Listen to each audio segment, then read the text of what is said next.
to support the platform just in case anything like this happens again, you can do it by way of PayPal, Patreon, Cash App, and also by the Anchor. And you can also further support the platform by way of going to the Teespring store or the shoe store that is located in the comment section below.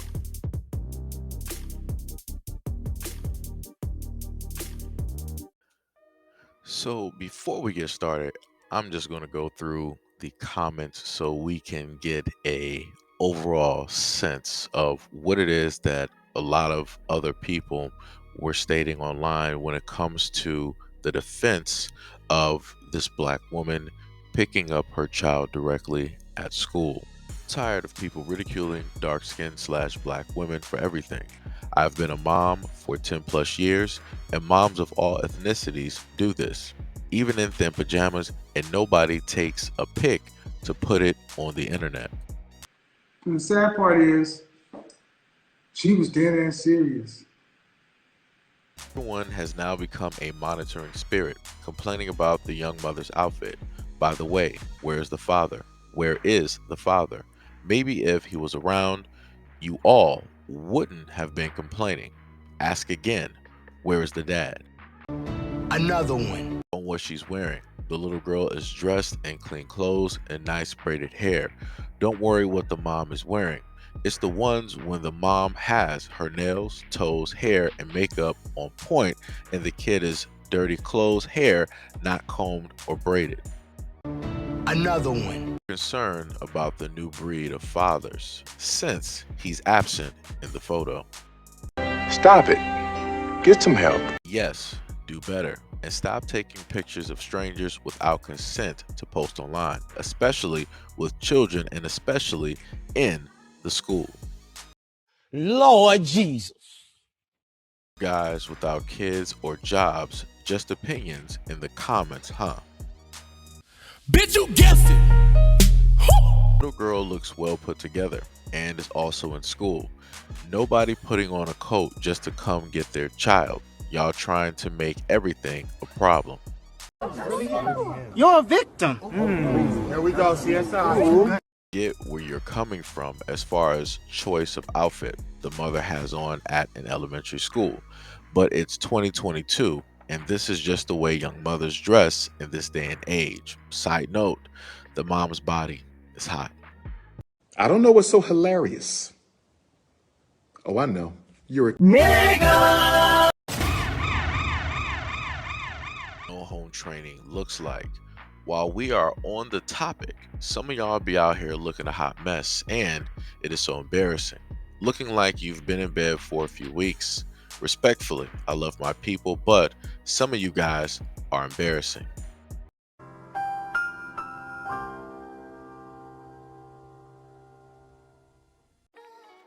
Now, I want to make this very clear.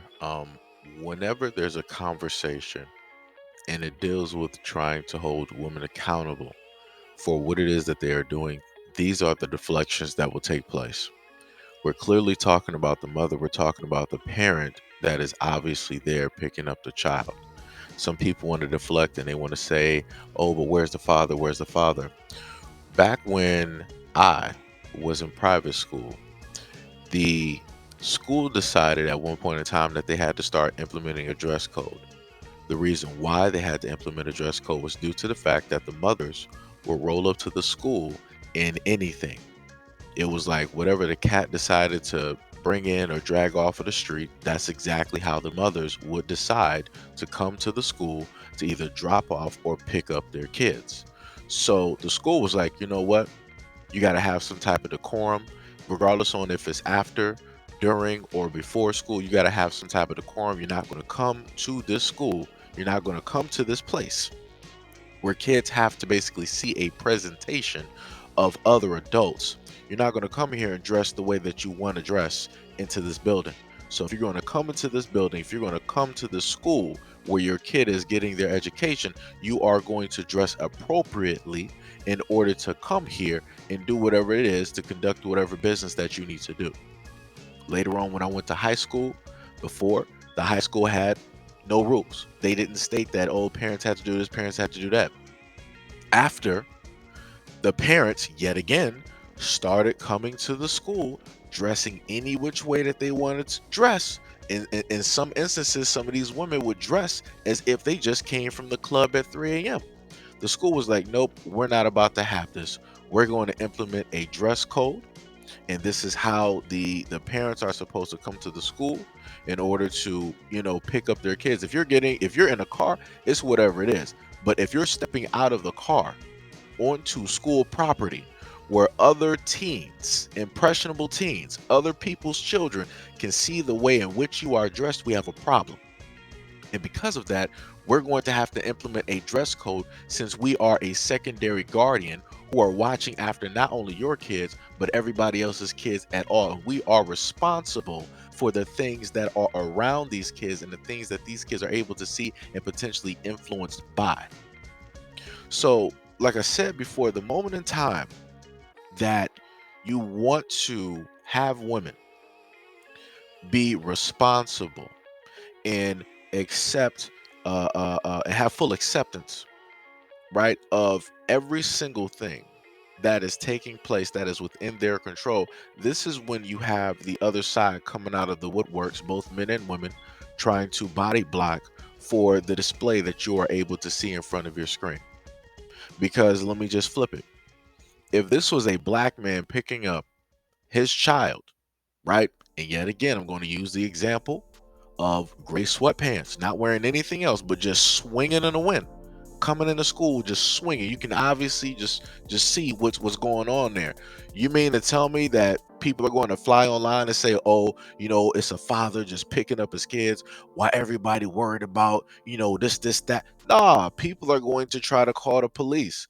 There are literally going to be people who don't even have a child in that school. They don't even have a dog in this fight, but they're going to call that school and they're going to start complaining, trying to, do something about that parent, which inevitably is going to end up getting that child expelled or placed outside of that school, which means that they're going to have to re-register to a different school. That's what would take place. And then on top of that, to a further circumstance, you're going to have other people trying to turn that man, that father, into some type of predator, right? Because we all know that that's what it's going to lead to, right? And then when it leads to that, then it's going to be an even larger conversation, right? And then people are going to try to put in whataboutisms and all these fictitious stories and all these fictitious things that they got going on, about the father and how is this working at home and what's really going on. If he's dressing like this, just imagine how he dresses in front of his kids. Like I said, it's going to just roll into something a lot bigger that it shouldn't realistically even roll directly into. But I'm just saying that for that example, right? And I'm listing an extreme because for me, growing up, what this woman has on is extreme. Regardless on however people want to state it, like somebody else in the comment section stated, they were like, yo, well, women of all ethnicities dress like this. That's all great, but are you a woman of all those other ethnicities? No, you're not. We're dealing and we're talking about the black woman picking up her black daughter inside of that school in the presentation that is taking place. Now, as some people stated, it's like, yeah, the kids at those age, they're not going to sit up there and sexualize her attire and like adults are. Firstly, the children of now are vastly different of the children of yesteryear, of a previous generation, of when I was growing up. When I was growing up, more than likely we wouldn't. I mean, even though the boys would happen to notice, it was like, yo, did you sit up there? Like, we would sit up there and say something, right? Because we're boys. But like I said before, this is a whole different generation. And this generation has actually grown up faster in certain ways than my generation has. So to basically try to assume and say that, oh, kids of that age would not have had you're completely misguided on that notion. And you lack the amount of actual knowledge base. First of all, you can just go on social media and look at what kids at that age are basically learning.